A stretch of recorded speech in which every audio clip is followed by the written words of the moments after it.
Hello guys, good morning. In Unit 1 Electrostatic, I am going to discuss next chapter, Electrostatic Potential and Capacitance. Basically in this chapter, we will study about electrostatic potential difference, a relationship between electric field and potential, and equipotential surface and its properties, equipotential due to an electric dipole on the axial line and perpendicular bisector. Next topic is the electrostatic of conductors, dielectrics and polarization, dielectrics and its polarization, and a parallel plate capacitor, energy stored in a parallel plate capacitor and combination of capacitors.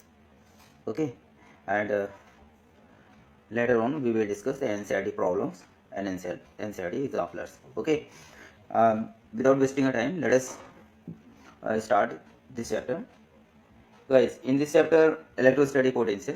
Before discussing electrostatic potential, first I am going to discuss the electrostatic potential energy. Okay, guys, I have taken a configuration. Guys, let me remind you, I have taken a configuration.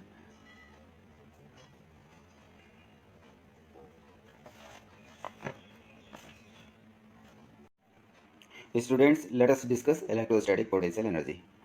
Guys, listen. Let us consider a charge q fixed at origin and imagine that a unit S charge q is bring from the point R to P against the repulsive force.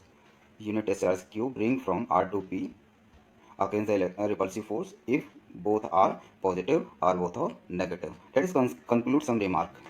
The charge q, the unit S charge q is too small that it does not disturb the original configuration of q. Another, to move charge q from R to P, we need to have an external force, and external force will be just counter the electrostatic force between them. Therefore, we can say that net force acting on charge q must be equal to 0. Therefore, we can say that acceleration will also be equal to 0. That means we need to move the charge from R to P with infinitely slow. Okay, we need to move the charge from R to P with infinitely slow. Okay, now since the work done by the external force will be negative, since it is against the electrostatic force, and it get fully stored in the form of electrostatic potential energy. What happens when external force is removed? Then the electrostatic force will take the charge q away from the q. That means this electrostatic potential energy will now converted into the kinetic energy. That means kinetic energy plus potential energy will be conserved. Is that clear? Now, if we calculate work done, by the external force, if we calculate work done by external force moving charge from R to P, then it is given by, and in the form of integration, that is R to P F external dot dr. Since external magnitude of external force is equal to the electrostatic force but opposite in sign, that therefore net work done from R to P can also be written as R to P can also be written as in the form of electrostatic force, this type. Okay, now listen. The difference of potential energy can be written at any two point P and Q in the form of potential energy at point P minus potential energy at R. It is given by work done bringing a unit test charge from point R to P.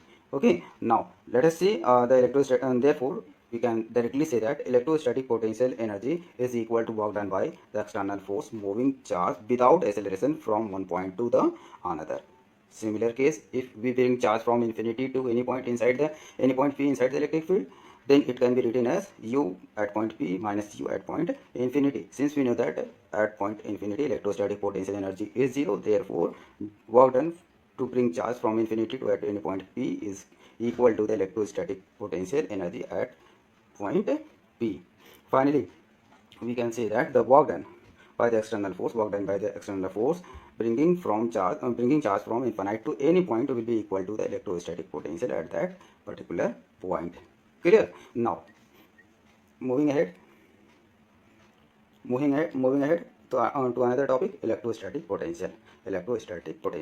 Before discussing electrostatic potential, let us see what are the electrostatic potential difference. Electrostatic potential difference means difference of potential at any 2 point inside the electric field. That means work done bringing a test charge from infinity to any point inside electric field. Work done bringing a unit test charge from infinity to any point inside the electric field is known as electrostatic potential difference. Basically, it is the difference of potential at any 2 point inside the electric field. Okay, now work done by the external force bringing a unit discharge from infinite to any point is equal to the electrostatic potential at that particular point. In other words, we can say that potential at any point in a region with electric field is a work done in bringing a unit positive discharge without acceleration from infinity to that particular point. Okay, and I have shown here that uh, work done by unit test charge q due to any charge configuration is independent of path, that is a conservative nature. That means it basically depends on initial and final position. I have taken a system of charges such that q1, q2, q3, q4 and q, and charge unit test charge bring from r to p. This is the first path, this is the second path, this is third, fourth and fifth. It will only depend on the initial and final position and does not depend on the nature of the path. Clear?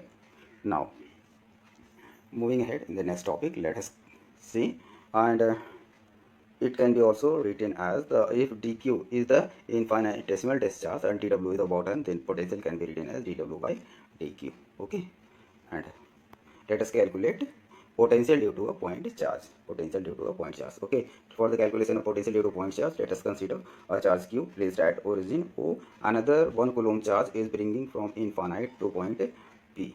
Okay, and r is the position vector of P, and another points P dash with position vector r dash. Let us also consider that 1 coulomb charge is moved by a distance delta r dash. Okay, and q is the point charge kept at the origin. Now let us see, since we know that force of electrostatic force between 1 coulomb charge and q is given by q1 q2 1 upon 4 pi epsilon, since f equal to 1 upon k q1 q2 by r square. Therefore we have k is the 4 pi epsilon naught, q1 is the q and q2 is the 1 coulomb charge, r1 is the distance between them, r dash, r1 not r dash, therefore r dash square into r dash cap. Okay, now let us calculate work done from r dash to r dash plus delta r by the electrostatic force. It is given by force into displacement, and magnitude is also given by force into displacement in this form. Therefore work done is equal to, this is the force and this is the displacement. Since delta r dash is negative, therefore work done is negative. Okay, now therefore we can say that total work done by the external force from infinity to any point inside the electric field, that is r dash is equal to infinity, r dash equal to from infinity to r. It can be written in the integration form. After calculating this, we can say that work done per unit discharge, that is the definition of potential, is given by 1 upon 4 pi epsilon naught q by r. You know that if q is greater than 0, that means positive, then potential will be positive. If q is less than 0, that is negative, then potential will be negative. Consequently, we can compare the graph between electric field and potential. Since electric field is inversely related to 1 by r square and potential here is related to 1 by r. Therefore, if the graph between potential and r is in this form, then the electric field will be much steeper than the graph of Va versus r. Electrostatic potential is a scalar quantity and its SI unit is joule per coulomb or volt. Thank you.